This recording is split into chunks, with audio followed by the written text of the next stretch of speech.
이제 오늘 우리에게 주신 하나님의 말씀을 함께 봉독하도록 하겠습니다. 디모데후서 3장 14절에서 17절까지의 말씀이 되겠습니다.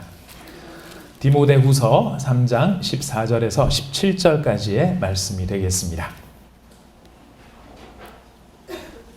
다 찾으셨으면 저와 여러분이 본문 말씀을 한 절씩 교독하도록 하겠습니다.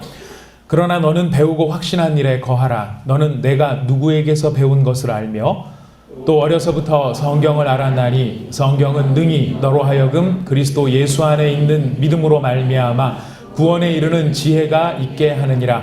모든 성경은 하나님의 감동으로 된 것으로 교훈과 책망과 바르게 함과 의로 교육하기에 유익하니 이는 하나님의 사람으로 온전하게 하며 모든 선한 일을 행할 능력을 갖추게 하려 함이라. 아멘. 저희는 지난 주일 성도의 정체성이라는 주제로 생각을 해보았습니다. 온 사랑의 교회가 처음 개척 준비를 하면서 기도회를 통하여 가장 많이 고민을 하였던 것이 과연 교회의 본질이 무엇인가, 성도의 본질은 무엇인가 하는 부분이었습니다. 과연 우리는 어떤 존재냐 하는 것이었죠. 거기에 대해서 저희가 한 단어로 정리했던 것은 성도는 하나님 앞에서, 세상 앞에서 의로워진 사람들이다 라는 거였습니다. 그 의라고 하는 것은 예수 그리스도와의 연합을 말하는 것인데요. 우리가 도덕적, 윤리적으로 온전한 것이 아니라 예수와 연합된 그 자체가 바로 의라는 것이었습니다.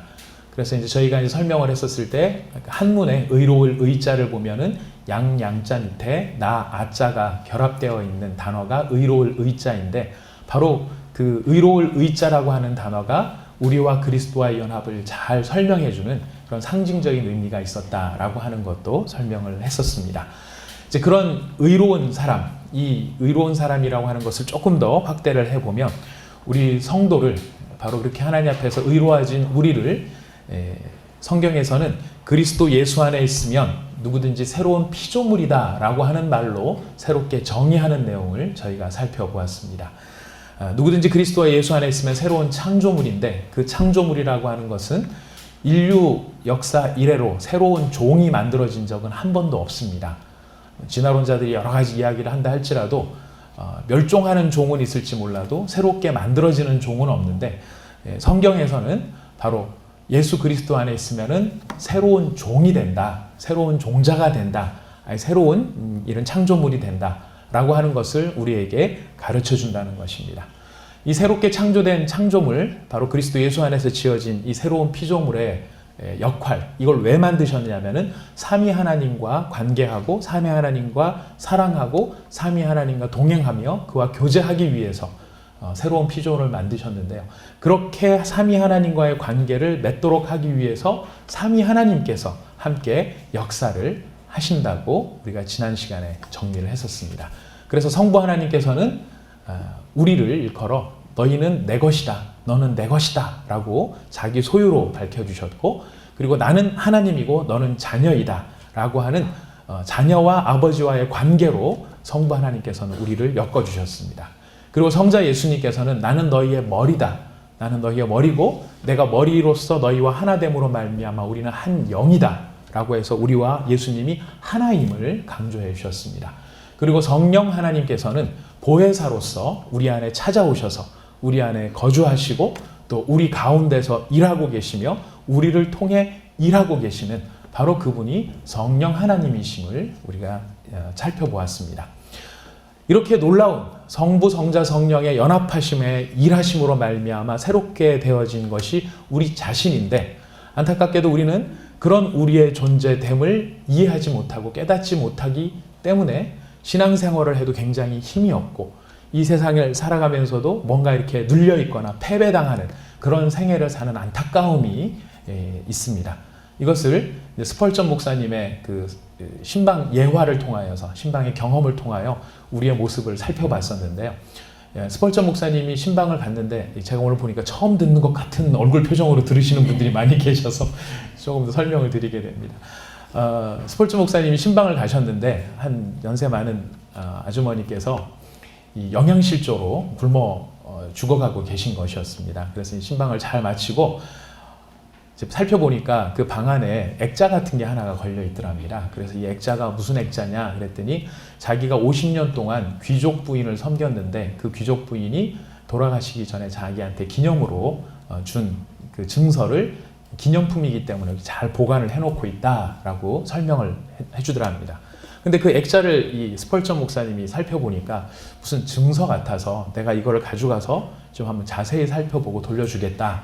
받아와서 그 증서를 이제 이런 내용들을 간별해주는 관공서에 가져갔다고 합니다. 그래서 그 내용을 살펴보니까 이 증서가 무엇이었냐면 그 귀족 부인이 자신의 남아있는 모든 유산과 이 재산을 이 여자한테 물려주겠다라고 하는 일종의 유언과 같은 유증서를 준 거였어요. 그러니까 이 유언과 같은 이 증서를 이 사람이 가지고 있기 때문에 이 증서를 가지고 세상에 나가게 되면, 알려주게 되면 이 귀족 부인이 갖고 있었던 모든 재산이나 모든 권리를 이 사람이 행사할 수 있는, 재산권을 행사할 수 있는 굉장히 중요한 서류였던 것이죠.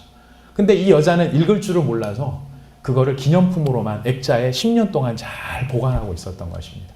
잘 보관하고 있으면서 자기는 영양실조에 걸려서 죽어가고 있었던 것이었습니다. 바로 그 안타까운 여인의 모습처럼 하나님께서는 이 성경 말씀을 통하여서 우리에게 새로운 피조물로서 하나님의 자녀이자 예수님과 연합된 존재요 성령이 그 안에 거주하시는 새로운 피조물이 된 우리인데, 우리가 그 새로운 피조물로서 무엇을 할 수 있고 어떤 일을 할 수 있고 어떤 권세가 있는지를 알지 못한 채 우리는 이 성경을 그냥 좋은 말씀이지, 참 괜찮은 말씀이야, 이렇게 벽에다가 장식용으로 걸어놓고 지나가는 그런 사람. 그래서 우리가 갖고 있는 놀라운 권세에도 불구하고 영적 영양실조에 걸려서 비실비실 말라 비틀어지고 있는 것이 오늘날의 우리의 모습이 될 수도 있다는 것을 우리가 생각해 보았습니다. 영적 실제는 우리가 이 성경을 얼마나 기념적으로 잘 간직하고 심장 가까이 끼고 이렇게 교회를 왔다 갔다 하느냐에 있는 것이 아니고, 이 가운데 기록되어 있는 하나님의 약속과 하나님의 모든 계획을 우리의 것으로 이해하고 바로 그 앞에 순종하면서 살아가는 것, 그것을 누리면서 살아가는 것이 성도의 권세라고 하는 것입니다. 성령께서는 이와 같이 우리를 아까 말씀드린 것처럼 우리 안에 거하시고 우리 안에서 일하시고 우리를 통해서 일하려고 하시는데요. 우리가 살아가는 모든 삶은, 그렇기 때문에 성도로 살아가는 모든 삶은 나를 통해 일하시려는 모든 일에, 성령님께서 나를 통해 일하시려고 하는 모든 일에 그 일을 예수님의 이름으로 이루는 것이 우리가 살아가는 삶의 목표인 것입니다.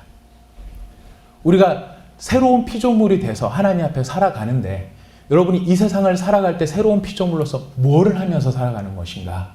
그것은 성령님께서 나를 통해 일하신다고 하셨습니다. 성령님께서 나를 통해서 일하시기를 원하시는 그 모든 일을 예수님의 이름으로 이루는 것이 새로운 피조물인 우리가 해야 하는 일들인 것이죠.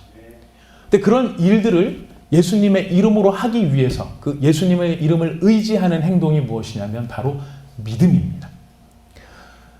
성경은 우리한테 믿음을 촉구하죠. 예수님께서도 믿음을 제자들에게 많이 강조를 하셨습니다. 제자들도 결정적인 순간에 자신들에게 믿음 없음을 생각하면서 예수님의 이름을 신뢰하지 못하는, 예수님을 신뢰하지 못하는 자신의 모습들을 안타까이 여기면서 예수님께 저에게 믿음을 더해 주십시오라고 간구하는, 기도를 하는 일도 많이 있었습니다. 저도 개척교회를 시작을 하면서 그 전까지는 잘 몰랐습니다. 제가 믿음 있는 사람인 줄 알았습니다. 개척교회를 해보니까 제가 믿음 있는 사람이라는 것을 알게 되었습니다. 뭐라고 얘기를 해도 여러분들은 반응이 없으십니다. 괜찮습니다. 중요한 건 여러분의 믿음이니까요. 제가 그 간증을 하나를 들으면서 참 은혜를 많이 받았는데요. 2002년 4월 10일 그 사랑의 교회에서는 사랑의 교회와 여의도 순복음교회 강단 교류의 한 일환으로 조용기 목사님이 오셔서 설교를 하신 적이 있으셨습니다. 2002년도에 사랑의 교회 옥한훈 목사님은 여의도 순복음교회 가셔서 설교를 하셨었고, 또 조용기 목사님은 사랑의 교회를 오셔서 설교를 하신 적이 있었습니다. 바로 그 내용이 그 유튜브에 올라와 있는데요. 간증이 제가 그 조용기 목사님의 설교를 듣다가 굉장히 큰 도전을 받은 적이 있었습니다. 조영기 목사님이 지금은 여의도 순복음교회 이제 원로 목사님이시고 또 뭐 여기 굉장히 그 세계에서 제일 큰 교회 담임 목사님으로 이렇게 사역을 하셨지만 처음부터 그러셨던 것이 아니고 처음에는 천막교회에서 불과 몇 사람 되지 않는 성도들과 함께 교회를 개척을 하셨다고 합니다. 이 천막교회에서 이렇게 열심히 전도도 하고 성도들이 또 지방에 있는 사람들, 지역에 있는 사람들한테 교회 오시라고 얘기를 하는데 사람들이 아무리 전도를 해도 오지를 않더랍니다. 그리고 남는 건 시간이고 그래서 자기가 제일 열심히 한 게 기도였다고 합니다. 그래서 하루에 5시간씩 기도를 하면서 하나님 앞에 메어 달리고 있는데 하루는 이제 저녁 시간에 밤 시간에 철야를 하기 위해서 기도를 막 하고 있는데 누가 이렇게 찾아와서 문을 열고 찾아와서 자기를 툭툭 두들기더래요.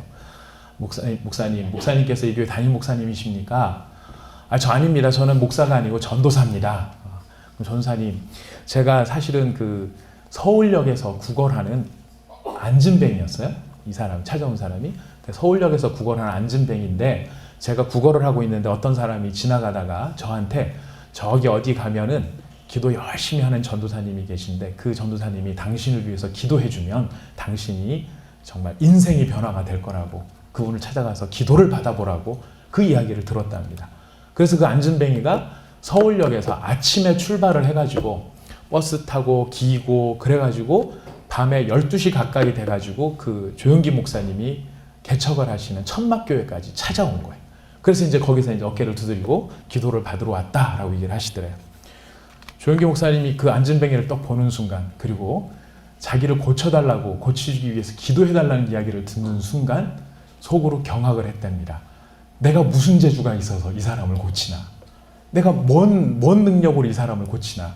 이런 생각이 들어서 나는 예수 믿는 사람만 기도해 줍니다.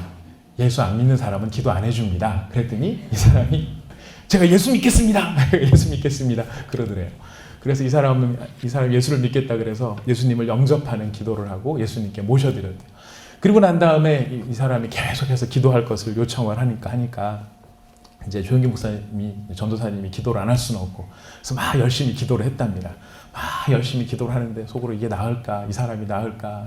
어떻게 나? 막 이런 생각 속에서 막 기도를 하면서 그래도 예수님의 이름을 믿고 기도해야지 하면서 기도를 하다가 이제 그 베드로와 요한이 성전 미문에서 안진뱅이를 일으킨 사건을 생각을 하면서 이제 본인도 선언을 했대요. 그래서 내게 있는 것으로 내게 주노니 나사렛 예수 그리스도 이름으로 일어날지어다 하고 딱 들었더니 이 사람이 달랑 들리더래요. 다리가 쭉 펴지는 게 아니고 다리가 이렇게 접쳐 있는 상태에서 번쩍 안으니까 번쩍 들리더랍니다. 그러니까 너무 당황을 했대요. 아니 왜 베드로와 요한은 되는데 왜 나는 안 되나? 내가 이렇게 주님의 이름으로 선포를 하는데 왜 베드로와 요한은 되는데 나는 안 되나? 이런 생각 속에 마음속에 갑자기 베드로와 요한이 선포한 그 선포의 내용이 새롭게 생각이 되더랍니다. 내게 있는 것으로 내게 주노니 나사렛 예수 그리스도 이름으로 일어나 걸으라. 그런데 자기 자신을 살펴보니까 조영기 목사님께서 자기 자신을 살펴보니까 내게 있는 것으로 너한테 줘야 되는데 자기한테 믿음이 없더랍니다. 자기한테 믿음이 있어야 베드로와 요한은 예수님을 믿는 믿음이 그 안에 있었기 때문에 내게 있는 이것으로 내가 너한테 주니까 일어나 걸어라 했을 때 일어나 걸을 수 있었는데 자기는 살펴보니까 말은 하고 있지만 자기 안에 그리스도 예수에 대한 믿음이 없더랍니다. 그래서 조영기 전도사님이 사람을 내려놓고 잠깐 있으라 그래 놓고 가셔가지고 막 기도를 하셨대요. 하나님 저한테 믿음이 없습니다. 제게 믿음을 주옵소서. 제게 믿음을 주옵소서. 열심히 막 기도를 하는 과정에 하나님께서 그 마음속에 감동을 주셔서 이제 예수의 이름으로 무엇이든지 하면 할 수 있을 것 같은 그런 믿음이 마음에 생기더랍니다. 그래서 이제 다시 돌아가서 그 안진뱅이를 붙잡고 기도를 하는데 그 철야기도 시간에 같이 와서 이렇게 기도하던 몇몇 청년들이랑 함께 기도를 했대요. 막 기도를 하면서 이제 다시 나사렛 예수 그리스도 이름으로 일어나 걸어라. 안 걷더랍니다. 역시 안 걷더랍니다. 그래서 이제 조영기 목사님이 이제 어떻게 하나, 나 그러면 능력도 없고 이제 이판사판이다 그래갖고 뭐 이제 마지막 수단으로 이분이 그 안진뱅이 위에 올라탔답니다. 다리 위로 올라갔답니다. 올라가면서 예수님의 이름으로 일어나 걸을지어다 그러면서 딱 다리 위로 올라갔는데 갑자기 이 안진뱅이 다리뼈가 뚜둑뚝 부러지는 소리가 막 나면서 이 안진뱅이가 목사가 사람 잡네, 전도사가 사람 잡네, 사람 살려 막 이러면서 소리를 지르더랍니다. 그러니까 같이 기도하던 청년들도 겁이 나갖고 이러다가 사람 죽이는데 내가 동참하는 게 아닌가 싶어서 기도하다 말고 다 도망가고 자기도 막 기도하다가 이제 마지막으로 이제 예수님의 이름으로 일어나 걸을지어다 이렇게 해놓고서 이 사람을 확 던지고 눈을 팍 감고 안 봤답니다. 근데 조금 있다가 자기가 막 두려운 마음 이루고 있는데 조금 있다가 옆에서 박수 치는 소리가 들리고 막 경탄하는 소리가 나서 보니까 그 안진뱅이가 일어난 거예요. 기적이 일어난 거예요. 그랬더니 이 안진뱅이가 그 다음에 일어나서 가면 되는데 일어나 그 다음부터 나가서 전도를 시작을 한 겁니다. 내가 원래 안진뱅이였는데 이 교회에 와서 이 전도사님 기도를 받았더니 나았어요. 그래갖고 동네방네 얘기를 하는 바람에 자기가 그렇게 전도를 할 때는 안 왔던 사람들이 이 안진뱅이의 말을 듣고 300~400명이 다음번 집회 때 쫙 와서 앉아있더랍니다. 자기가 그걸 보고 아득한 마음이 들고 이거를 또 어떻게 하나 이걸 어떻게 하나 이 생각에 여러분께서 그래서 누가 치료를 받았다는 이야기를 듣고 여기 오셨는데 여러분 급히 오시느라고 아마 힘든 환자들은 못 오셨을 것이고 여기 감기나 몸살 걸린 사람 일어나 보세요 이렇게 해가지고 기도를 해주겠다고 그렇게 자기는 생각을 했답니다. 감기나 몸살 걸린 사람은 이게 기도를 해도 나은지 안 나은지도 잘 모르고 때가 되면 나을 거기 때문에 그런 마음에 자기가 그렇게 감기 몸살 환자를 찾았더니 저 뒤에서 누가 손을 탁 들면서 전도사님 제가 나면서부터 귀머거리 대고 말 못하는 사람 둘을 데려왔습니다 그러더랍니다.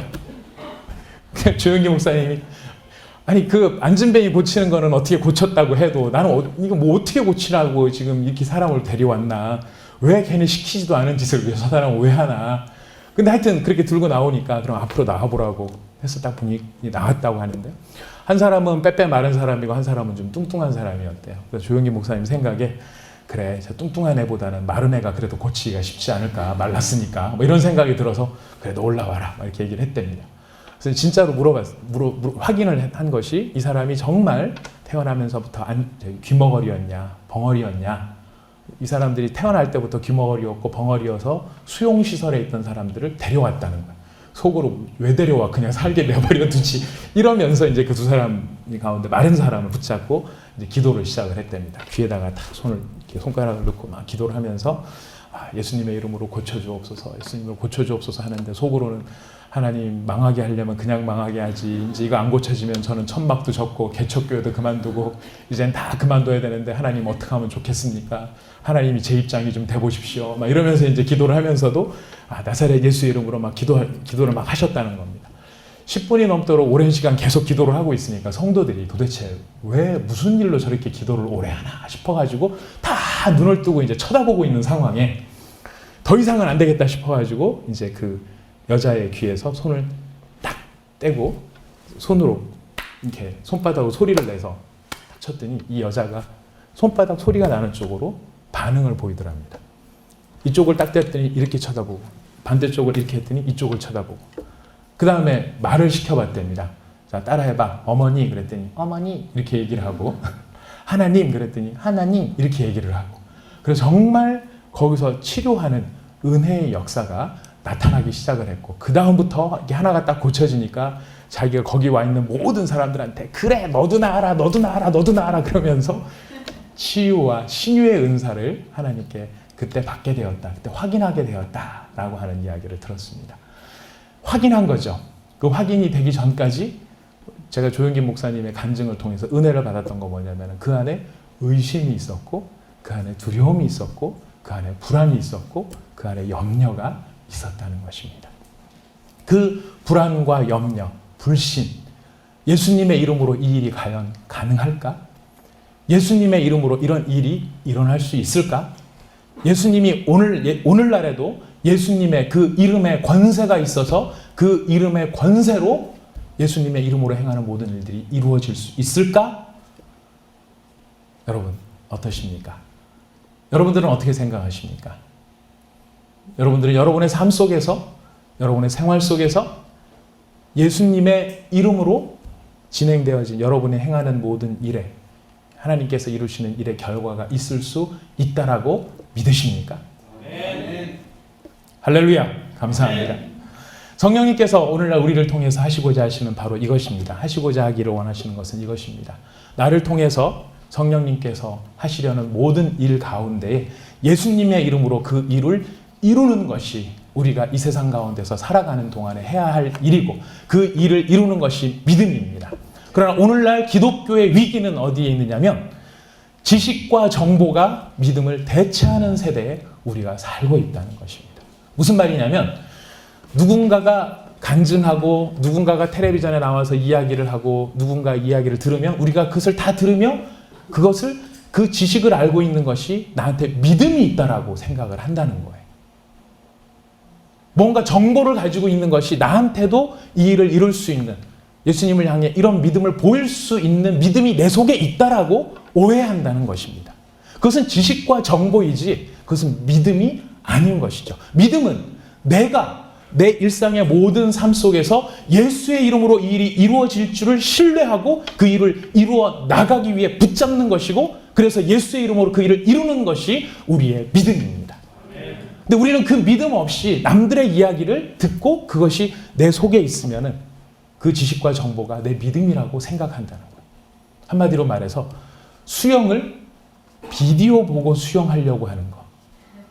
비디오를 쭉 1시간 동안 본 것을 가지고 나는 수영할 수 있다고 생각하는 바로 그것이 오늘날 우리가 처한 믿음의 상황의 문제라는 것입니다. 다른 사람은 되는데 막상 내가 그 문제에 부딪히면 과연 나는 예수님의 이름으로 이것을 돌파할 수 있는가? 예수님의 이름이 지금도 변함없이 역사하심으로 말미암아 내가 예수의 이름을 붙잡고 성령께서 나를 통해 일하시려고 할 때 나는 이 문제를 돌파할 수 있는가? 모든 사람들이 부정직한 상황 속에서도 내가 예수님이 내 속에 계시고 성령께서 내 안에 계시기 때문에 내가 설령 손해를 본다 할지라도 예수의 이름으로 내가 이 문제를 붙잡고 정직하게 이 일을 풀어나가려고 한다고 하면 이 일이 예수님의 이름으로 이루어질 것을 나는 신뢰하는가? 꼭 안진뱅이가 일어나고 귀머거리가 열리는 것만이 기적이 아니라 우리의 일상의 삶 속에서 우리가 예수의 이름으로 예수님의 이름을 힘입어서 그 일들을 풀어나가고 이루어 나갈 수 있는 것을 확신하는 것. 그것이 바로 우리가 보여줄 수 있는 믿음의 실체인 것입니다. 저 또한 그런 실수를 참 많이 하고 살고 있습니다. 제가 축구를 참 좋아합니다. 보는 것도 좋아하고 하는 것도 좋아합니다. 보는 거는 참 잘 보는데 하는 것도 참 하기는 잘 하는데 제가 축구를 하게 되면 상대편이 너무 좋아합니다. 저희 교육자들 예전에 사랑의 교회에 있었을 때 사랑의 교회 교육자들이 팀을 나눠서 축구를 하면 저랑 반대편에 있는 사람들이 제가 어느 팀에 소속이 됐다는 그 반대편에 있는 사람들이 너무 좋아하는 거예요. 구멍이 저기로 갔다 막 이러면서 너무 좋아하는 겁니다. 저는 그런 소리가 듣기 싫어서 나름대로 굉장히 열심히 뛰었습니다. 90분 경기 하는 동안에 전반전 후반전 열심히 뛰는데 그 90분 경기 가운데 제 발에 축구공이 걸리는 경우는 3번이나 4번 정도 걸리고 걸린 그 축구공도 제가 원하는 대로 한 번도 공이 갔던 적은 없었던 것 같습니다. 의욕은 저쪽인데 늘 공은 딴 데로 가 있고 바로 그런 제가 축구 시합을 월드컵이나 이런 데 우리나라 국가대표들이 축구 시합 하는 걸 딱 보면서 아유 저런 등신들 내가 해도 저 정도는 하겠다 이러면서 축구 경기를 바라봤다는 것이죠. 제 의욕은 제 실력은 개발이지만 의욕은 차범근이었습니다. 바로 거기에 제 믿음의 현 주소도 있더라는 것입니다. 남들의 성공, 훌륭한 사람들이 잘하는 거 내가 봤을 때 그 정도 하면 할 수 있을 것 같다라는 지식이 마치 내 믿음의 실력이라고 생각하는 그 오해. 우리가 극복해야 할, 우리가 또 이루어야 할 믿음의 성장의 부분은 바로 이렇게 우리 성령님께서 나를 통해서 일하시려고 할 때 여러분 고백하시지 않았습니까? 성령님께서 여러분을 통해 일하십니다. 믿으시죠? 아멘. 성령님께서 여러분을 통해서 일하십니다. 근데 성령님께서 여러분을 통해서 일하시려고 할 때 그 일을 예수님의 이름으로 여러분이 믿고 신뢰하며 이루어 나가는 것, 그것이 바로 믿음인 것이고 성령님께서는 그것을 우리에게 요구하고 계신다는 것입니다. 그것이 아무리 강력한 벽과 같아도 벽이 뭐 달리 벽입니까? 아무리 전도해도 넘어오지 않는 남편. 아무리 복음을 전해도 돌아가시기 직전까지, 숨 넘어가시기 직전까지도 예수님을 인정하지 아니하시는 부모님들. 이런 부분들은 우리한테 마치 벽과 같이 느껴질 수 있는 부분이에요. 그래서 예수님이 지금도 살아계신가? 의문이 들 때 왜 내가 그럼에도 불구하고 전도를 하려고 하는가? 그것은 성령께서 여러분 가운데 여러분을 통해 일하시려고 하는 바로 사인인 것이죠. 바로 그 일을 예수님의 이름으로 담대하게 나가 지속할 수 있는 그것, 그리고 그 일이 이루어질 것을 확신하는 것, 바로 그것이 하나님 앞에 우리가 보일 믿음이라고 하는 것입니다. 여러분 안에 이런 믿음이 충만하시기를 바랍니다. 이런 믿음으로 여러분이 예수님의 이름으로 여러분의 일을, 여러분을 통해 일하시는 성령의 일을 이루시기를 부탁드리겠습니다. 그런 믿음이 없다고 생각되십니까? 지금은 있는지 없는지 잘 몰라요. 언제 드러나는 줄 아십니까? 여러분의 삶 속에 벽이 다가올 때, 내 힘으로 도저히 안 될 것 같은 문제들이 다가올 때, 여러분 마음속에 절망이 찾아올 때, 어쩌면 두려움이 찾아올 때, 그것은 여러분을 시험하기 위해서 찾아오는 마귀의 시험이 아니라 깨달으셔야 됩니다. 그것은 오늘날에도 그 이름을 의지하고 그 이름을 신뢰하는 자를 통하여 능히 그 일을 이루시는 하나님이 여러분 가운데 믿음을 주기를 원하시는 도전이라고 하는 것을 우리가 기억해야 할 것입니다. 우리가 이 믿음으로 승리하기를 원합니다. 우리가 믿음이 연약할 때 그러므로 우리는 성령님께 의존해서 기도하며 주님의 도우심을 구하는 것이고, 두 번째, 우리가 예수님의 이름으로 이 모든 것을 이루기를 원할 때, 우리의 믿음이 그럼에도 불구하고 약할 때, 그런 약한 우리의 믿음을 돕는 신앙의 원천이 있습니다. 그것은 성령께서 우리 가운데 주신 선물, 바로 성경입니다. 성령님께서 행하신 일 가운데서 가장 중요한 일이 무엇인지 아십니까?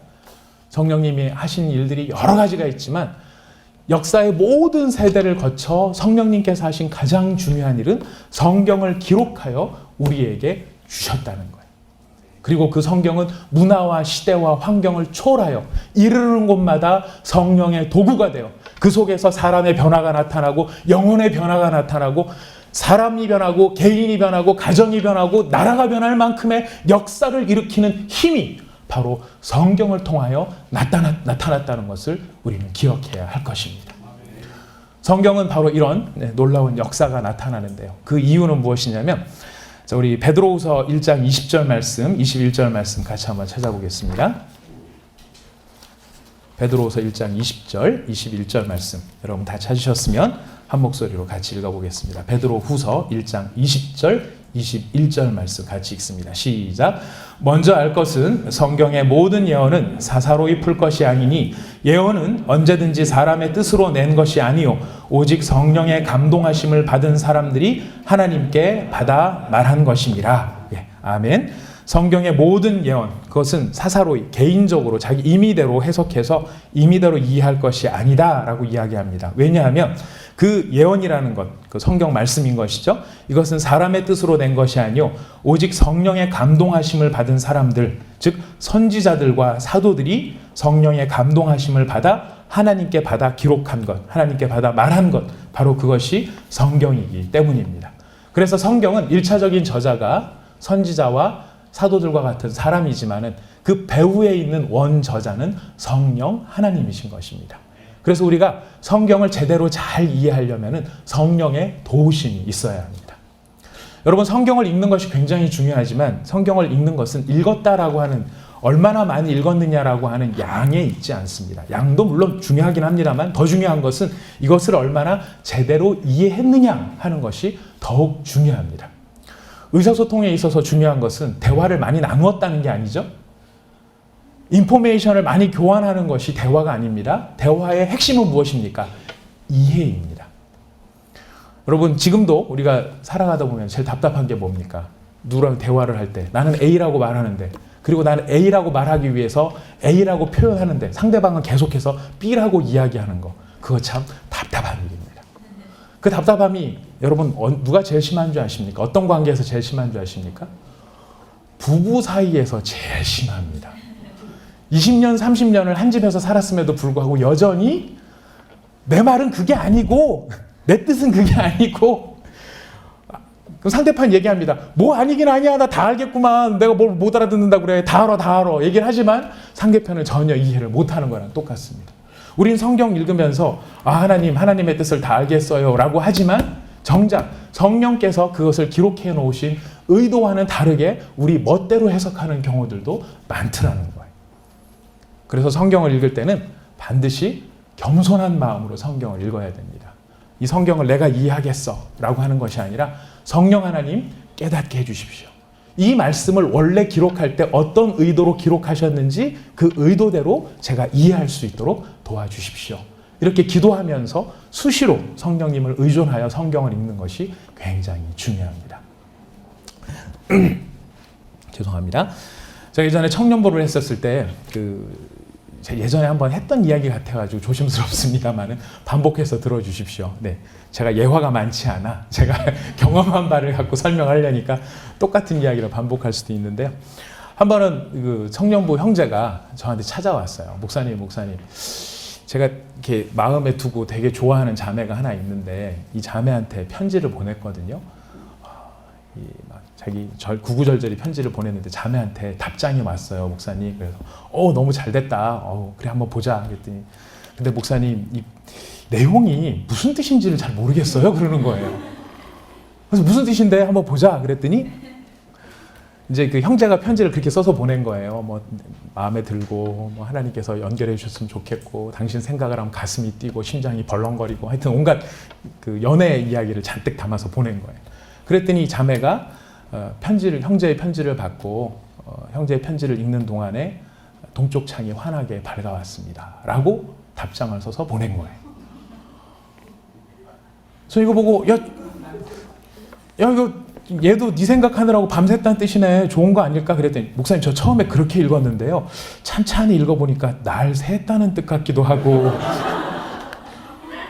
그러니까 그렇게 읽으니까 또 그렇게 읽히는 거예요. 생각을 하느라고 밤을 샜다는 뜻이라 이 사람 마음에 좋아하는 마음이 가득하다는 뜻 같기도 한데 한편으로 읽으면은 네 생각을 하는 가운데 동쪽 창이 훤하게 밝아와서 날이 샜으니까 정신 차려라 이런 뜻 같기도 하고 둘이 형제하고 저하고 머리를 맞대고 이거 아닐까 저거 아닐까 막 고민을 하다가 아무리 상이 생각을 해도 쓸데없는 고민이었어요. 결론은 왜 그게 쓸데없느냐, 아무리 우리끼리 좋게 생각을 한다 할지라도 그게 원뜻이 아니었기 때문에 어떻게 했을까요? 제가 자매를 따로 불렀습니다. 이실직고해라. 이게 무슨 뜻이냐? 이게 무슨 뜻이냐? 그랬더니 자매가 배실배실 웃으면서 대답을 잘 안 하다가 전혀 상관없는 재수까지 계속 썩이다가 나중에 이야기를 하는데 결국 이 자매도 형제가 굉장히 마음에 들어서 기도를 하고 있었고 그래서 그 형제를 생각하느라고 능히 알아들을 줄 알고 밤새했다는 이야기를 그렇게 했는데 날 새했다는 이야기로 알아들을 줄은 몰랐다는 거예요. 근데 만약 이 형제가 그것을 날 샜다로 이해를 하고 날이 샜구나 그리고 자기의 마음이 접었다면 그 마음을 접었다면 어떤 일이 벌어졌을까요? 네, 지금 이제 제가 사랑의 교회는 가지 못하지만 사랑의 교회 마당을 뛰어놀고 있는 몇몇 아이들을 우리는 볼 수 없었을 것입니다. 원저자의 의도를 바로 이해한다는 것은 이런 면에서 중요한 가치가 있는 것입니다. 우리가 이것을 바로 이해하지 못할 때 무엇이 생기냐면 극단적으로는 이단까지 나올 수 있더라는 것입니다. 우리한테 믿음을 주는 원천인 이 성경을 읽지 않고는 우리가 믿음이 생겨날 수 없는데 그래서 성경을 읽는 것은 너무 중요한데 이 성경을 읽을 때 바로 성령 하나님을 의지하여 성령 하나님 저를 깨닫게 하여 주십시오 하는 그 믿음 속에서 성경을 읽을 때 우리한테 이 성경은 참으로 놀라운 일들을 하게 됩니다. 놀라운 일을 하게 됩니다. 성경에 지금 성경 말씀에 대해서 이런 표현이 있습니다. 하나님의 말씀은 운동력이 있다. 운동력이 있다. 운동력이 있다는 말은 그 안에 생명이 있고 활력이 있고 에너지가 있다는 것입니다. 에너지가 있다는 말은 무슨 뜻이냐면요. 물에 에너지가 가해지면 어떤 증상이 생기죠? 물에 에너지가 가해지면 수증기가 됩니다. 그죠? 수증기로 변하는데 그게 단순히 수증기로 변하는 정도가 아니라 그 수증기의 힘이 무엇을 움직이게 하냐면 몇만 톤 되는 배를 바다 위에서 항해하도록 만드는 힘이 그 수증기로부터 나오더라는 것입니다. 몇십 톤, 몇백 톤 되는 기차가 그 수증기의 힘으로 레윌리를 지나가게 하는 힘이 거기서 나오더라는 것입니다. 하나님의 말씀은 운동력이 있다는 바로 그 뜻은 그 말씀이, 그 힘이, 그 에너지가 우리의 영혼 가운데 들어와서 우리의 영혼과 만나게 되어지는 순간 우리의 영혼은 바로 성령의 주시는 그 말씀의 에너지로 말미암아 세상을 변화시킬 수 있는, 사람을 변화시킬 수 있는, 우리가 능히 불가능하다고 생각했던 그것을 뛰어넘을 수 있는 힘으로 우리 속에 역사한다는 것입니다. 성경 말씀은 두 번째로 좌우의 날선 예리한 검과 같다라고 이야기합니다. 하나님의 말씀은 좌우의 날선 예리한 검과 같아서 우리의 영과 혼과 관절과 골수를 찔러 쪼개기까지 한다라고 이야기를 합니다. 무슨 뜻일까요? 우리가 가장 깊은 곳까지 파고 들어온다, 이런 뜻도 될 것입니다. 그러나 우리의 몸은 보통 때는 다 붙어 있어요. 따로따로 돌아다니는 애들 없어요. 여러분 위장, 간 이런 애들이 밖에 놀다가 얘들아 밥 들어왔다 소화시키자 그래서 불러 모으는 법이 없습니다. 다 함께 한 몸으로 다 같이 항상 붙어 있습니다. 근데 지금 여기서 영과 혼과 관절과 골수를 찔러 쪼갠다라고 하는 것은 그 실체와 내용을 구분하고 분리시킨다라고 하는 의미가 담겨 있습니다. 이 구분과 분리가 왜 중요하냐면 우리가 일상적으로 하는 모든 생각 속에 어려움이 있습니다. 그 어려움은 무슨 어려움이냐면 이 내 생각이 영적인 생각인지 아니면 육체적인 생각인지, 내가 지금 꿈꾸는 이 꿈이 하나님의 뜻인지 내 뜻인지, 내가 지금 바라고 있는 이 바람이 내 정욕인지 하나님의 영광을 위한 일인지 구분이 안 되더라는 것입니다. 혼재되어 있고 혼란스럽다는 거예요. 우리의 삶이 그런 부분들이 되게 많습니다. 바로 그렇게 혼란스럽고 혼재되어 있고 잘 구분이 안 되는 그 일이 언제 분명하게 드러나느냐면 하나님의 말씀이 우리 속에 들어와 그 말씀이 우리의 마음을 비춰줄 때 그 말씀은 우리 속에 있는 생각들을 정확하게 구분해내고 분리해낸다는 것입니다. 우리가 얼마나 많은 일들을 하나님의 영광의 이름으로 하는지 모릅니다. 우리가 집회를 크게 하는 것도, 뭔가 사람들 앞에 드러날 만한 일들을, 큰 프로젝트를 추진하는 것도, 그리고 뭔가 사람들 앞에 칭찬받을 만한 놀라운 일들을 꿈꾸는 것도 굉장히 아름다운 일입니다만은 그 일 자체가 중요한 것이 아니라 그 일을 꿈꾸는 우리 안에 있는 숨겨진 동기와 우리 자신의 실체와 모습들, 사람들은 그것을 볼 수 없을지 모릅니다. 사람들은 그것을 하나님의 영광을 위해서 했다 그러면 저 사람이 하나님의 영광을 위해서 했나 보다라고 하는 정도만 알 수 있을 뿐이지 그 마음의 실체를 잘 이해한다는 것은 쉽지 않은 이야기입니다. 하지만 성령께서 역사하시는 하나님의 말씀은 그 영혼을 파고 들어와서 이 일이 하나님을 위한 일인지 아니면 너 자신을 위한 일인지 하나님의 영광을 빙자한 너의 명예를 위한 일인지를 주님이 정확하게 구분해 내신다는 것입니다. 그리고 분리해내고 구분해내셔서 우리를 정죄시키시고 우리를 순결하게 하시고 우리를 온전하게 하시는데 그 능력이 무엇을 통해서 나타나냐면 바로 하나님의 말씀을 통해서 나타나더라는 것입니다. 그래서 우리는 성령님을 의존하여 말씀을 읽고 그 말씀을 대하는 것이 너무나 중요합니다. 이게 성경 있는 것을 다 누구라도 여기서 소홀히 하거나 아마 성경 안 읽으려고 하시는 분들은 없으실 겁니다. 이게 참 중요하다는 사실도 너무 잘 아실 것입니다. 그래서 결심도 하고 각오도 하시고 요즘 세상이 너무 좋아져 가지고요. 여러분 그 어플리케이션 스마트폰 쓰시는 분들은 다 아시겠지만은 이런 어플리케이션까지 있어요. 성경 강제 일독 프로그램 이런 어플리케이션도 있습니다. 이걸 깔아놓으시면은요, 여러분들께서 이게 스마트폰 시작하려고 그럴 때 버튼 누르고 난 다음에 이게 잠김하면 제끼면은 제일 먼저 뜨는 것이 바로 그 성경 프로그램이에요. 성경 한 절이 딱 나와요. 그래서 그걸 읽었음을 눌러야 다음 페이지로 넘어가더라. 이렇게 할 수 있도록. 그래서 하루에도 수십 번씩 바로 그렇게 성경을 읽을 수 있도록 도와주는 그런 참 훌륭한 프로그램들이 많이 나와 있습니다. 문제는 무엇입니까? 그런 모든 조건이 다 구비되어 있고 성경에는 이런 놀라운 힘이 있다는 사실을 알매도 불구하고 우리는 하나님 말씀에 집중하려고 하는 마음들이 너무나 없다는 것입니다. 그 말씀을 마음속에 새기려 하지 않고 음미하려 하지 않고 이 뜻을 통하여 내가 깨달아야 할 하나님의 말씀의 중심이 무엇인가, 내가 이해하고 순종해야 할 그 하나님의 마음이 무엇인가 하는 것을 우리는 생각하지 않으면서 살더라는 거예요. 그러니까 성경은 보고 아침에 기도는 하지만 결과적으로 나중에 가서 남는 거는 뭐밖에 없어요? 내 생각밖에 안 남는 거예요. 내 고집밖에는 안 남고 결국 내 논리밖에는 안 남는 것. 그러면서도 다른 사람의 이야기, 아까 말씀드린 믿음을 대체한 지식과 정보로 말미암아 내 속에는 여전히 믿음이 있다고 생각을 하고, 그러면서 가는 그 길은 하나님이 기뻐하시는 길이 아니라 내 욕심과 내 정욕과 나의 명예와 나의 자존심을 위한 길들을 우리는 달려가더라는 것입니다. 그러나 하나님께서는 이제 우리에게 권면하십니다.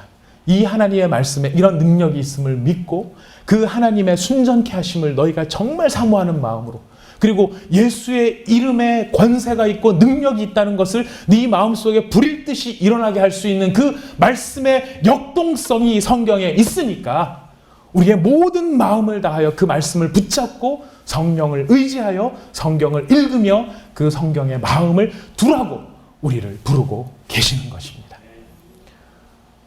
여러분, 이 시대를 변화시키시는 하나님의 사람으로 우리 성령께서는 여러분을 쓰시기를 원하십니다. 성령께서는 여러분 안에 계시면서 여러분을 통해 일하시는데, 여러분을 통해 어떤 일을 하시냐면은 여러분과 여러분 개인과 여러분 가정과 여러분이 속해 있는 공동체와 우리가 살고 있는 시대를 주님께서는 변화시키시기를 꿈꾸고 계십니다. 무엇으로 변화시키시겠습니까? 여러분이 가지신 실력과 지식은 굉장히 중요합니다. 여러분이 사회적으로 쌓는 커리어도 굉장히 중요합니다.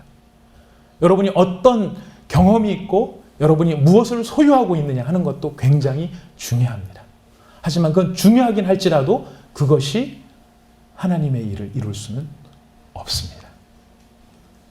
세상을 변화시키시기를 원하시는 성령 하나님께서 꿈꾸시는 그 꿈은 예수의 이름으로만 이루어질 수 있는 것이고, 예수의 이름을 부를 때 우리가 하나님을 신뢰하고 의지하고 정말 주님이 하기를 원하시면 반드시 이 일을 할 수 있습니다라고 하는 그 믿음만이 하나님이 하시려고 하시는 모든 일들을 이루어 낼 것입니다. 여러분들이 이런 믿음의 사람이 되시기를 축복합니다. 이런 믿음의 사람으로 성령님께서 여러분 안에서 역사하시며 여러분의 영혼을 불질르시며 변화시키셔서 남의 이야기가 아니라 나의 이야기로, 남의 간증이 아니라 나의 고백으로, 남이 했던 이야기 아니라 내가 경험하는 예수의 이름의 능력으로 여러분이 이 세상 가운데 우리 하나님의 영광을 나타내는 아름다운 믿음의 사람이 되시기를 축복합니다.